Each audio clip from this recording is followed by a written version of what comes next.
بسم الله الرحمن الرحيم.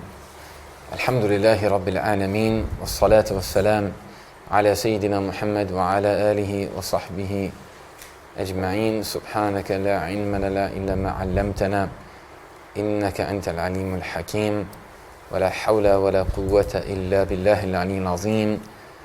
فلقد نوينا تعلم والتعليم وتذكر والتذكير والنفع والانتفاع والإفادة والاستفادة والحث على تمسك بكتاب الله وبسنة رسوله صلى الله عليه وعلى آله وصحبه وسلم، والدعاء إلى الهدى والدلالة على الخير، ابتغاء وجه الله ومرضاته وقربه وثوابه سبحانه وتعالى.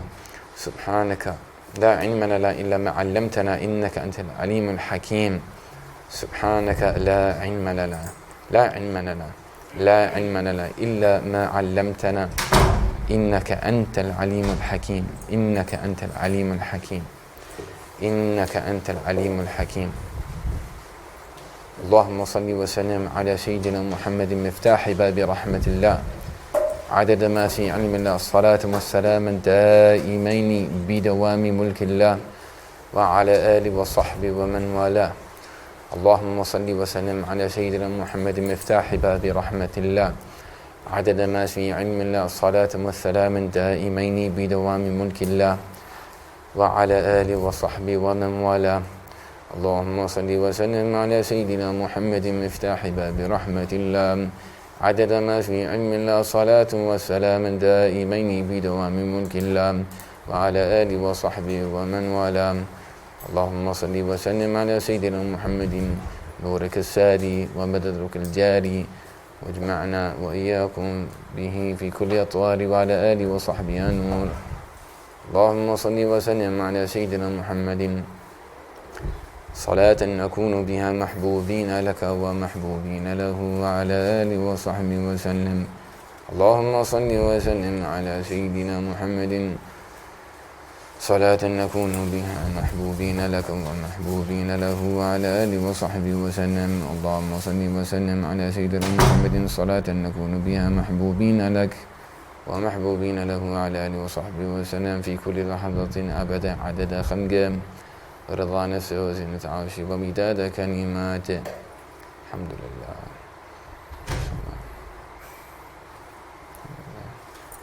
It's always a blessing to be in Madina. Alhamdulillah. We have a Madina in Manchester, and it's reminiscent, mashallah. Inshallah, the nur and the blessing of Madina is connected to this place. One of the great inheritors of the spiritual tradition known as Al-Imam Al-Haddad, Abdullah bin Ali bin Muhammad Al-Haddad. He would say, Al-mar'u haytha qalbuh. A person is where his heart is, or her heart is. One is where one's heart is. And the Prophet ﷺ, he said, Anta ma'a man ahbabt. You are with the one you love. And these words weren't small, they were profound words. When we hear from the tongue of prophecy, elucidations on love, the mention of love, it comes from a very real place, the most real of places. And the scholars say that love can only come from ma'rifah. You can't love something if you don't know something. If you claim to love someone and somebody says, well, how long have you known them? You say, I don't know them. Well, when did you meet? I've never met them. But you love them? Yeah, I love them. What do you know about them? Don't really know anything about them. It's kind of, it doesn't make any sense. So, every claim has to be substantiated in a reality. And the great blessing that we have in our tradition, in our deen, in this prophetic way of life which has been preserved so exquisitely for us to tap into, is that it's a living tradition. It's not one which has been extinguished. It's not been relegated to the museum as some kind of bygone relic. It's something which is living, and something by implication therefore can be accessed And the meaning of it being a living tradition is it still remains transformative. It has transformative qualities.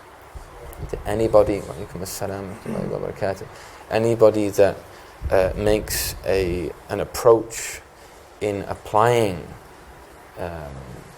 this tradition in their daily lives, in their practice, in their state, will start to any greater or lesser extent have some kind of experience of transformation, which is profound, really. I mean, that's one of the great proofs of the veracity and the truth of our deen, the way that it's still working.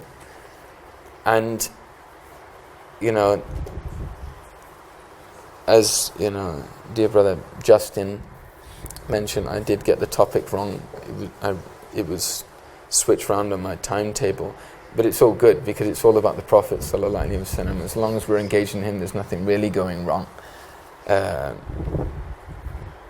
Hope and fear, which we're, as I'm told, to speak about next week, our only kind of understanding of that is through him sallallahu alaihi wasallam. What that means, how does that resonate in our daily lives? It's all through him sallallahu alaihi wasallam. He was the one that taught it. He was the one that espoused upon it. He was the one that kind of gave us this balance. And in many ways, the kind of the opportunity which we've all been blessed with this evening in exploring something of the final sermon of the Prophet sallallahu alaihi wasallam is just another opportunity to explore about him and know more about him sallallahu alaihi wasallam. That was really the prism of the Sahaba. That's the way they saw everything. Everything was kind of centered in him sallallahu alaihi wasallam. Any meaning to good was in terms of their or greatness or a kind of standard of value, set of values, was completely in complete correlation to how it related to him sallallahu alaihi wasallam. And the opposite by implication is also the case. I've said this on previous gatherings, but I think it's worth reinstating because it's something that, speaking from I suppose like a personal kind of place of experience. I remember upon becoming Muslim that very quickly one hears about the centrality of the Prophet Muhammad sallallahu alaihi wasallam and his importance, really. And not only that, but there's this kind of call to love him, And the first thing, coming from a secular background, highly rationalized, postmodern, experience of life growing up in the UK, was like, how do I force myself to have an emotion or an attachment or a connection to another human being, a man, strange in our culture, that lived 1400 plus years ago, And it's not just to kind of learn about him, but the real injunction is actually to the level of love. And that's to somebody that doesn't understand what love means. It was very overwhelming, but what was interesting is, and I think everyone would be in agreement, this is one of the things that we share in common, is how easy that is to do. And I remember my father, when he embraced Islam, he had a similar kind of question, like, okay, as like a middle-aged Englishman, how do I love a man from a very different culture, a very different time, a very different experience of the world? How do I even connect to that? What's relevant to that, in my context? But the amazing thing is how much it does resonate, and how much every Muslim really, I don't like the term like religious or Islamic. These are very kind of like modern kind of terms that paces on, and a lot of it's to do with our projection towards the outside world, how we appear, how we're professing ourselves. True deen really comes from a place of heart and soul, irrespective of how we appear. If we're keeping it real with our Creator, the one that's looking upon us in a depth and a level which is far more profound than anyone can even imagine, let alone understand, then that's true deen, that's authentic, that's real. And I remember it was actually through a lecture of one of our great scholars and du'a in the West, and he quoted from Shakespeare. And being an Englishman, even if we don't really know Shakespeare anymore, we can't really understand it, but it has a kind of cultural resonance that we kind of, well, he's one of us type thing. Although there have been some claims of Shaykh Zubayr, which I'm not sure about this sanad in that particular narration, but that's Shaykh Zubayr. Why do the Muslims seem to like anyone of any kind of like importance, like, oh, he's one of us, he converted just before. Maybe he did, maybe he didn't. I mean, the wisdom of Allah subhanahu wa ta'ala is so vast, and He places it wherever He wills. The Prophet sallallahu alaihi wasallam, he quoted from a Jahili poet, and he said, because there was a wisdom in it, there was a truth in it. So we don't need to be kind of awkward in our tradition in order to, through the correct kind of filtration process, that prophetic prism, to accept that. And that's how the Muslim world expanded, because they had the magnanimity. They were so firm in their own tradition, and I don't mean rigid. They just had this like beautiful illuminated yaqeen, this state that they were able to like address and accommodate and not just tolerate, but really kind of broaden the scope of their wisdom and knowledge. And that was just one of the great things about Islam. So in the quotation of Shakespeare, if I do impress you, it's not that impressive because it's the only like one particular quatrain that I've memorized from Shakespeare. We did, I think, Hamlet, Macbeth at school, this kind of thing. I can't remember a single line. But it's from one of his sonnets, and he says, and please forgive me if it is a slight misquotation, my memory isn't the greatest, but he says, love is not love which alters when it alteration finds, nor bends with the remover to remove. No, it is an ever fixed mark that looks upon tempest and is never shaken. So a brief sharh of that particular thing. Did anyone understand anything of that? Yeah? No? Me neither. Yeah. But so I'm told, love is not love. We know what love is. Are you sure? Yeah. Love is not love. But basically the claim of love, and that's what we're talking about here, because when we hear love in our societies, it's a claim. And often it's a false claim. And normally it's to sell some kind of product or to put some kind of, new, pop song to the top of the charts, because it plays with a very innate emotion within us. Love. If someone says to you, I love you, it's like, it still remains profound. It's an emotion which is still very much alive. But Shakespeare says love, meaning the false love, the claim of love, which is, not necessarily rooted in heart, it's often rooted in ego. What you claim to be love is not in fact love. If it alters, which alters when it alteration finds. If you say I love you, and then that person changes something one day, and you're like, kind of gone off you now. That Shakespeare's saying that wasn't really love, because a true love is rooted in that which is absolutely real. And if you see a change, you realize it's only a change for the better, so it just increases you in love. Nor bends with the remover to remove. If somebody starts to say why do you like that person? Why are you into that thing? Why are you? Then you're like, yeah, I suppose, and you kind of go with the remover to remove. They're trying to coerce you. That's not love. No matter if the whole world is against you, if you have that attachment, it doesn't matter. You're just part of it's having almost like a positive obsession and a tunnel vision. And this is what the Sahaba had with the Prophet sallallahu alaihi wasallam. I mean, at some level it became obsessive, that we know to such an extent the way that he clipped his fingernails. What figure in history do we know about that? I mean, Genghis Khan, how did he clip his fingernails? Nobody knows. I don't know, maybe they do, but I'm not aware of it. And the great thing about our tradition is that's not trivia. That's not trivia, because it works within the principle of قُلْ إِن كُنْتُمْ تُحِبُّونَ اللَّهَ فَاتَّبِعُونِي يُحْبِبُكُمْ اللَّهُ.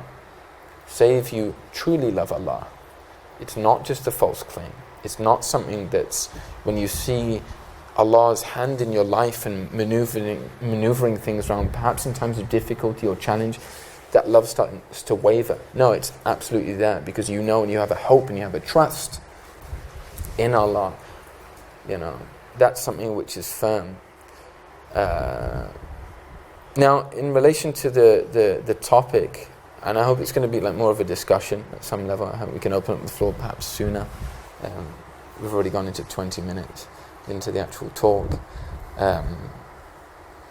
The final sermon was really a culmination of that spirit, of that message, that prophetic call. And the reason why that prologue was hopefully of some use is because everything has to have a context.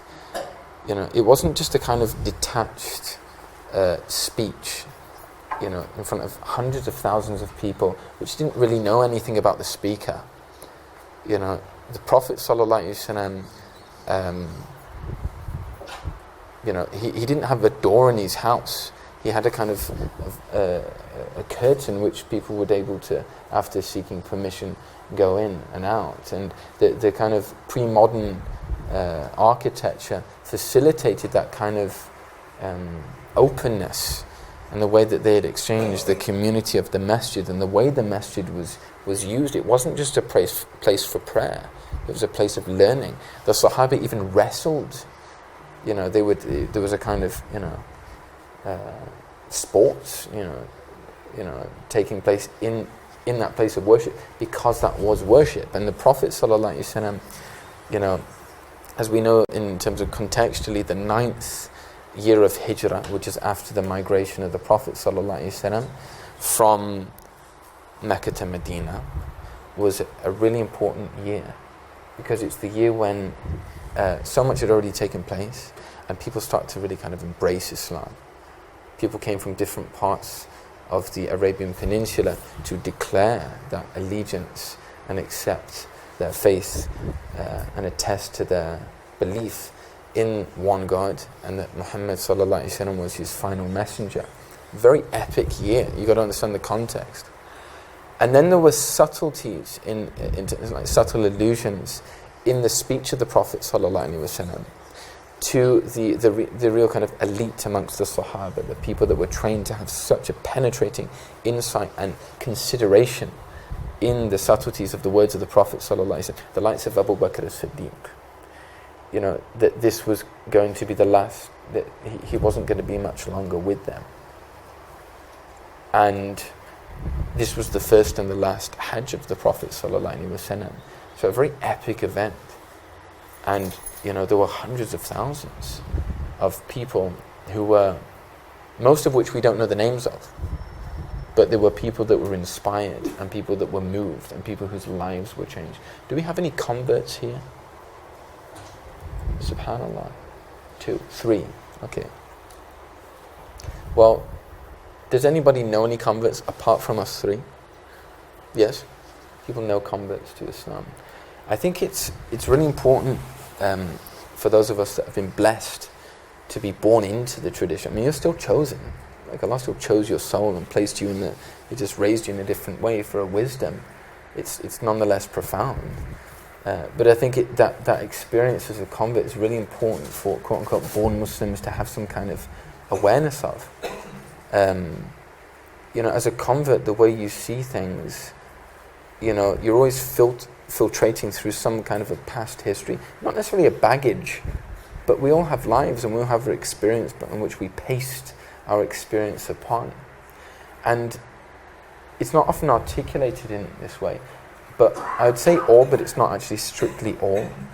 But for argument's sake, all of the Sahaba were converts. And we forget that. The Sahaba, the greatest, the kind of, the great fruit, and the product of what the Prophet ﷺ was training in his, this incredible spiritual mission which took over 23 years. They were converts. What does that mean? There were people that were so inspired by his being, by his presence, by his words, by his guidance, by his instruction, by his kindness, by his humanity, by his charity, by his authenticity, so inspired to completely change their lives.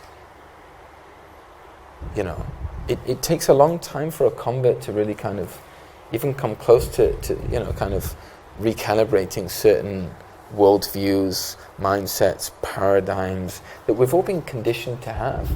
And many born Muslims, I think, also have a similar experience in re-engaging with their faith, kind of finding a more of an authentic approach to their faith. But it's most explicitly felt, I think, by a convert, because you've got such a stark change.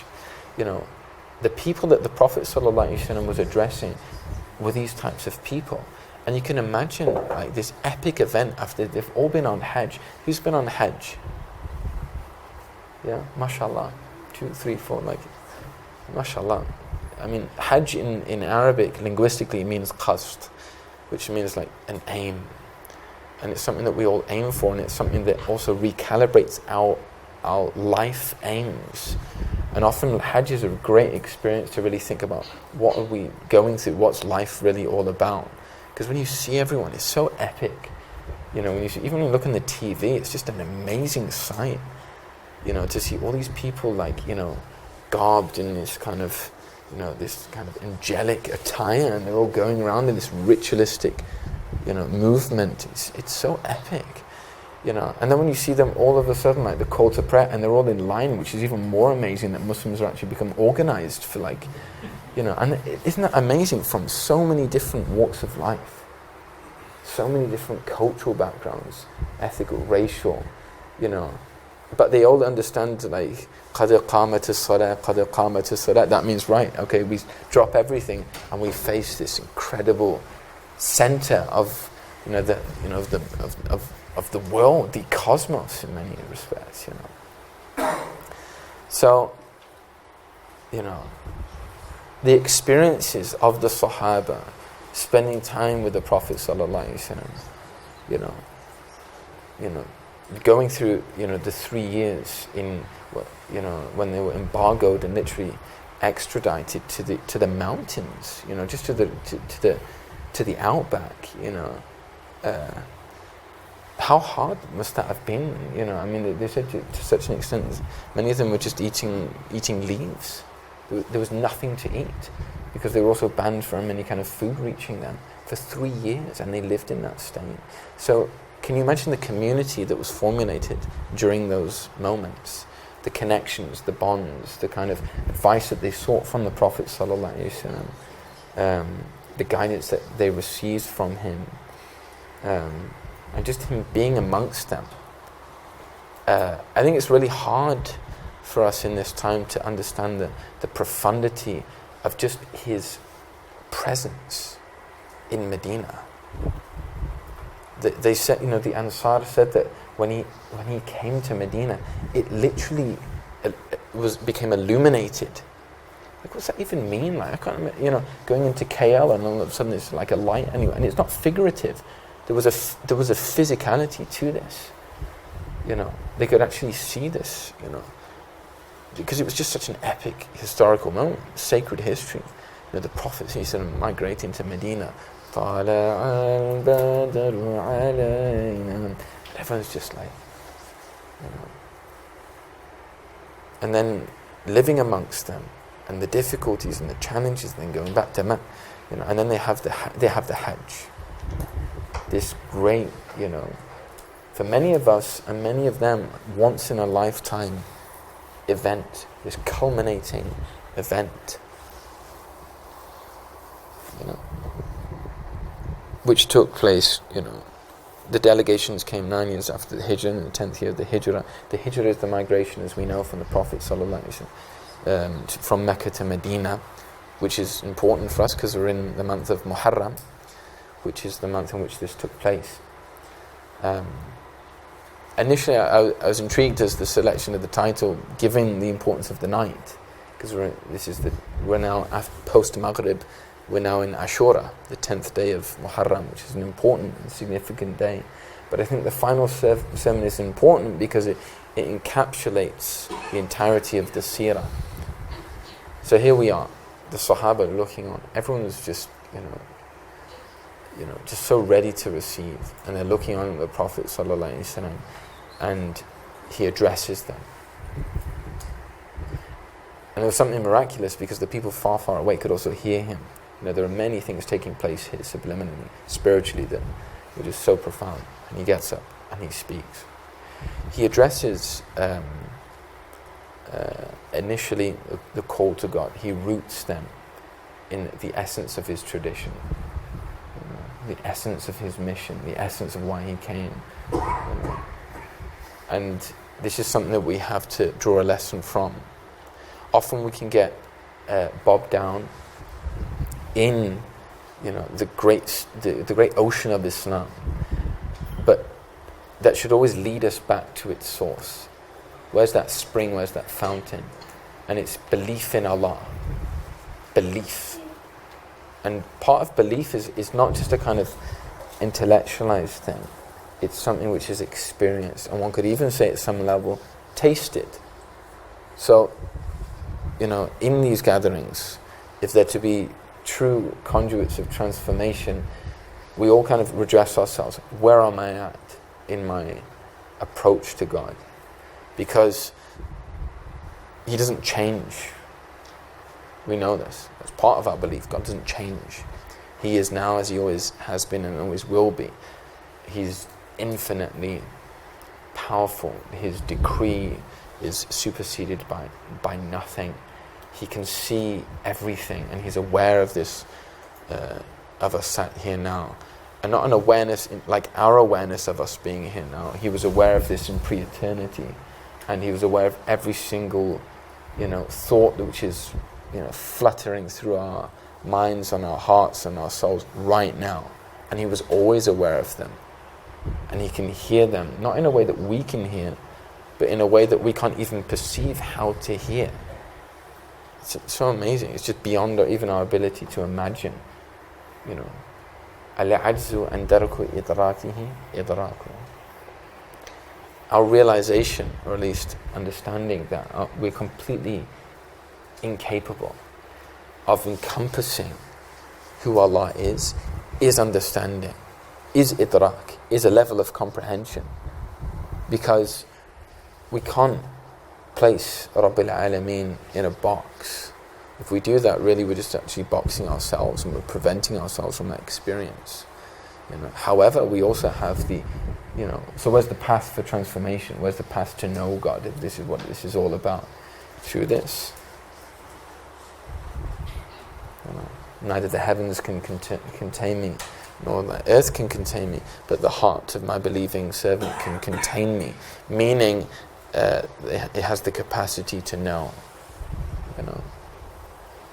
And in learning about the Prophet ﷺ, in implementing his life and his teachings and his way and his presence ﷺ, and reviving, it's just mentioning him ﷺ, is a means to know Allah. And as we mentioned the verse earlier, which is a culminating verse, this is like a spiritual principle. We should always have this ready in our minds.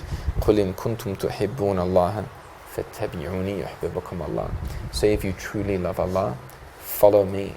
Follow the way of the Prophet ﷺ, which is a lifelong endeavor. It's an art to follow him. What does it mean to follow him ﷺ? How can we follow him ﷺ? But the result of that is the divine love. So the Prophet ﷺ, he then went on to mention or address the social injunctions. Because Islam, is inherently a spiritual tradition. It's about our belief and our connection back to our Creator, back to our source, back to the one that we've come from and we're going back to. Unequivocally, with no doubt. Inna lillahi wa inna ilayhi raji'un. This is why we say this when someone passes away. It's an affirmation of that, that person's experience. That we're from Allah, we're from God, and to him we shall return. But it's also a reminder, like, I'm on my way back now as well. Wa inna ilayhi raji'un.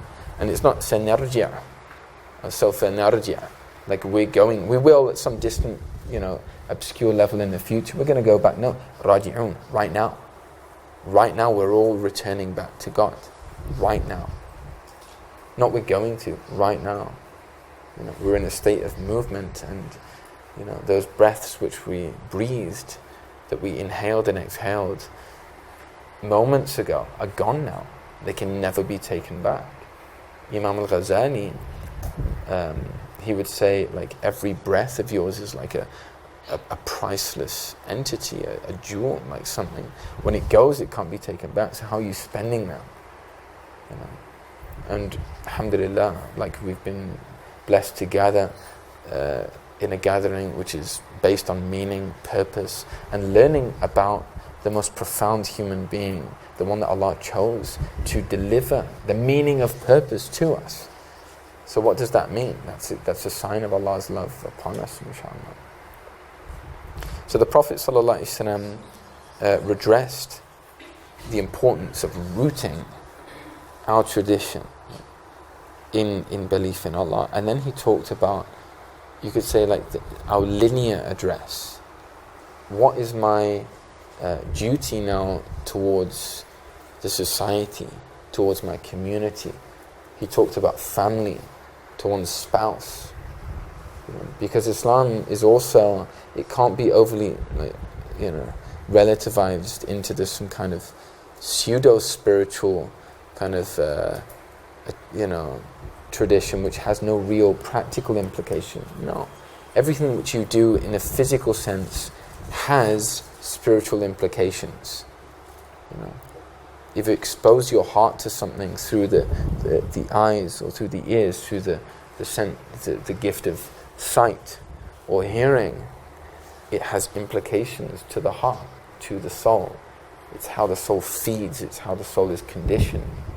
So of course, we need to make sure that these things are guided, these things are not necessarily constricted or constrained. The Sharia is not there to suffocate, but it's there to usher us through these prophetic coordinates into a state of meaning. What are we allowing into our hearts? What are we allowing into our souls through that which we look at, through that which we hear and listen to? Because our souls are being conditioned whether we're aware of it or not.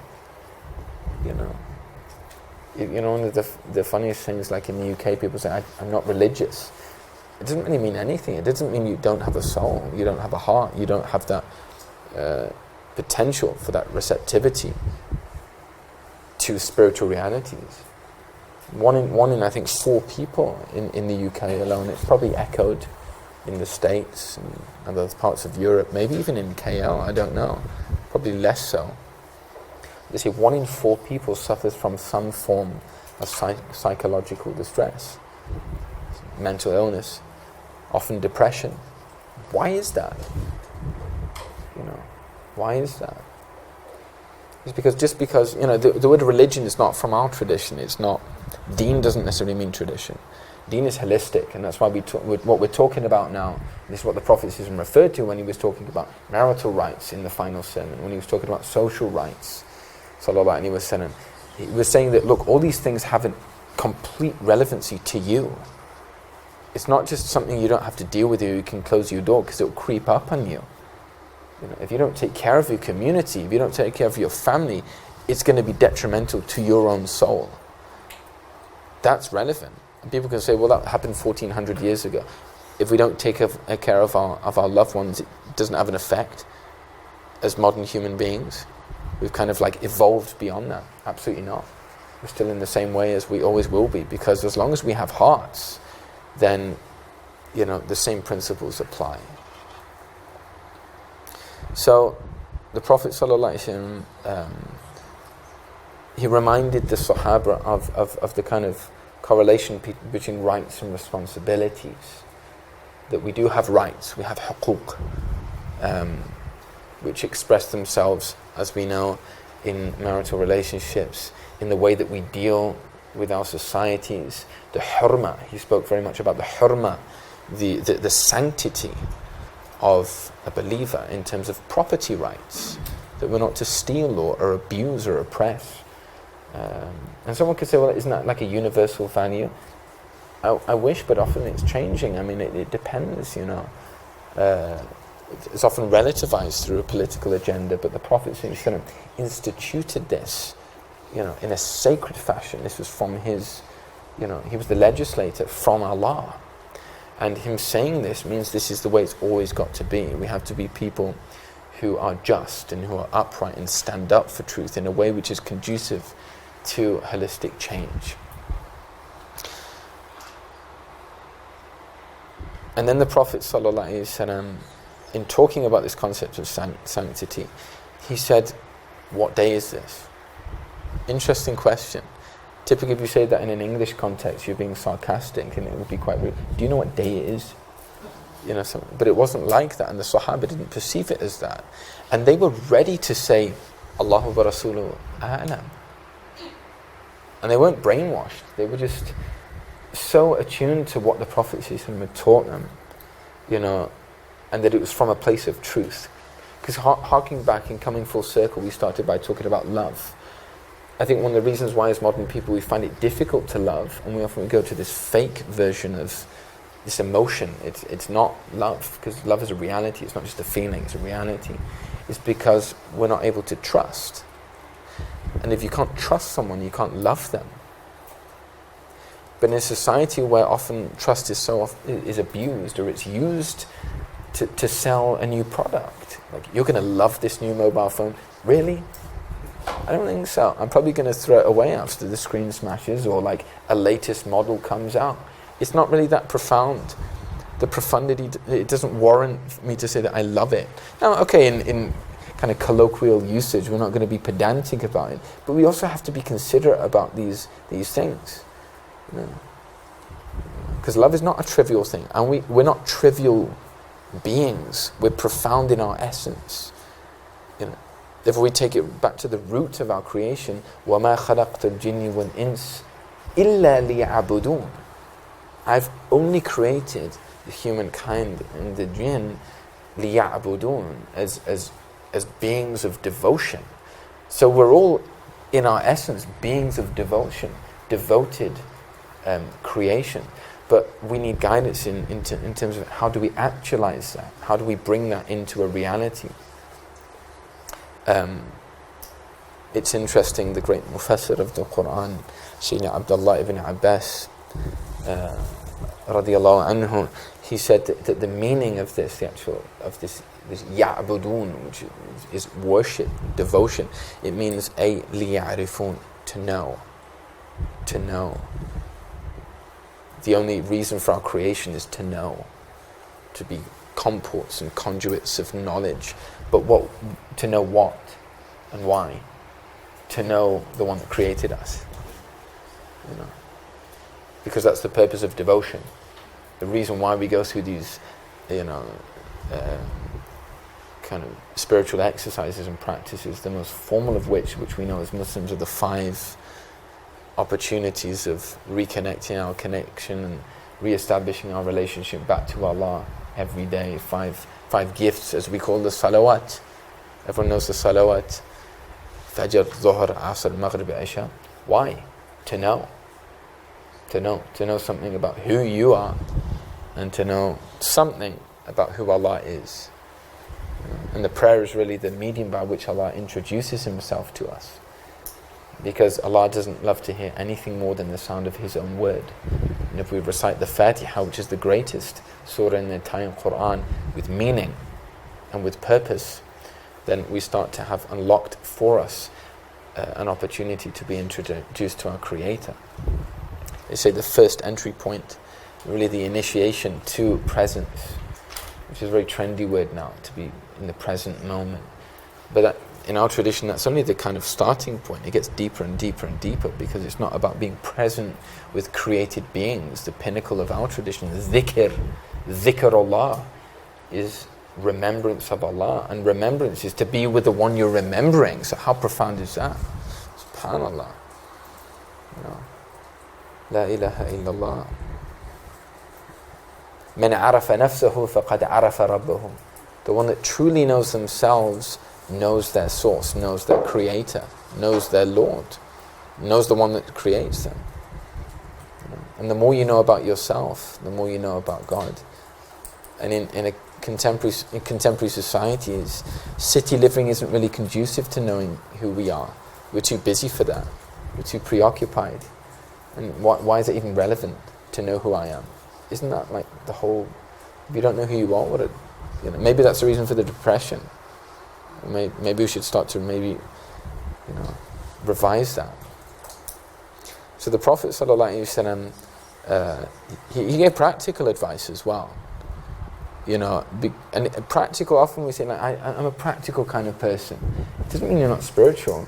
Spirituality is by implication practical. Imam al-Ghazali, who is one of the great inheritors of the prophetic tradition, is incredibly practical. And the way he will decompartmentalize and unpack spiritual concepts and understandings in a very scientific, empirical form is a testimony to that. So the Prophet ﷺ called us to, when he was saying, do you know what day it is? Do you know what month it is? Do you know what place it, you know what you're doing? We're in Hajj, we're in, the sacred months, we're in, do you know where you are? We're in Mecca, the most sacred place. But this was kind of a rhetorical technique which the Prophet ﷺ, because there was nobody more eloquent than the Prophet ﷺ. That was his role, to convey. And his eloquence wasn't just verbal, but it was in his very being. But when he would speak, it would be very, very clear and very succinct. And he would transfer the meaning with absolute perfection. So when he used this kind of rhetorical technique, he said, because the implication here is we're in the most sacred time, in the most sacred occasion, in the most sacred place, with the most sacred human being, the most sacred of creation. What's interesting is the scholars do have a valid difference of opinion in terms of the sanctity of Mecca or Medina. Which one of the two is more holy? Who knows the answer to that? Mecca. Okay. I've already said there's a difference of opinion, so it's a 50-50. You don't really have to phone a friend. Medina. You can't say Mecca and then Medina, that's kind of edging on. That's really very much on the fence. It's either one or the two. Who knows? Who wants to make a firm stance? No? I won't ask you to justify it unless you want to do that. No? Which one is more sacred? Which place? Sorry? Mecca for sure. Even though I've said the scholars have a difference of opinion. It's a weak opinion. Really, good point, potentially. Yeah, it could be. Typically, what's mentioned, if there's a difference of opinion, it means they're both legitimate opinions. If there's a weak opinion, normally they won't even reference it. But good point. Very scholarly of you. So there is a legitimate difference of opinion in this regard. The reason why they say Mecca is why? Just because it's Mecca. The house of God, the Kaaba. Because of the presence of the Kaaba, which is the place in which we pray towards. It's holy, it's sacred, it's sanctity, it's obvious. What about Medina? Because we've already said that's a legitimate opinion. Sorry? That's where the Prophet what? Resting place. Okay. Fine. What's interesting is traditionally that would be the only difference of opinion, but there's no difference of opinion in terms of the actual the very soil which touched the body of the Prophet ﷺ. That's unequivocal, which is interesting. The difference of opinion in terms of the masjid or Mecca, which one of the two, but in terms of the sanctity of the Prophet ﷺ, if breaking the feelings of a Muslim, let alone harming them, is more grave in the sight of Allah than destroying the Kaaba. And what about the most sacred and beloved of creation to him? What's the sanctity of that human being? Sallallahu Alaihi Wasallam. So they were before this, and basically the point being, this was a very sacred moment, a very sanctified moment, just this epic moment in sacred history. And the Prophet ﷺ, he said, know that your wealth and the blood, meaning the life of a believer, human life, is more sacred, is more sanctified, is holier than this day and this time. And that was the kind of parting social, and just And it's interesting. It was mentioned recently because I study in Yemen, and many of you are aware of the tragedies which are taking place, particularly in northern Yemen. And it resonates with me because this is one of the things that many of my teachers would often just remind people of. Like, understand your tradition. Like, don't you can't just kill people. Like, there is a sanctity to human life. Sanctity to human life. That's what the Prophet ﷺ came to teach. Not just preservation, but elevation of human life. People are killing each other and have no meaning and no sanctity to blood or property as well. Then where are we at spiritually? Where are we at as Muslims?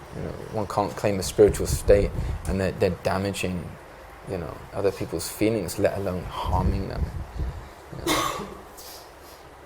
And then the Prophet ﷺ, he raised his blessed finger to the heavens, and said,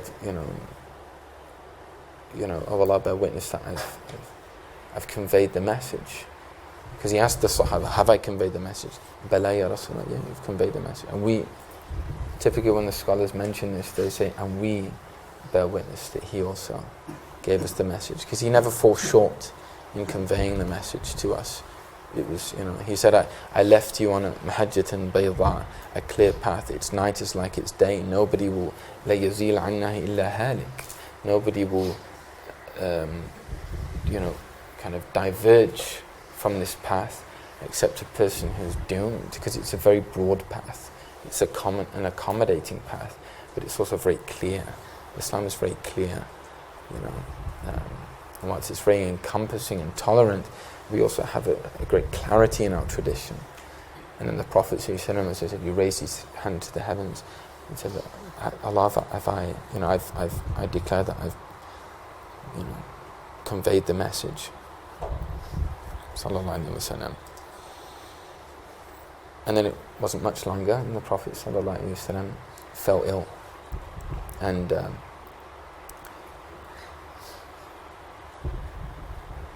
things changed in Madina. And there were times when the Prophet Sallallahu Alaihi Wasallam was couldn't make it for the prayer. He wasn't able to be called for the prayer.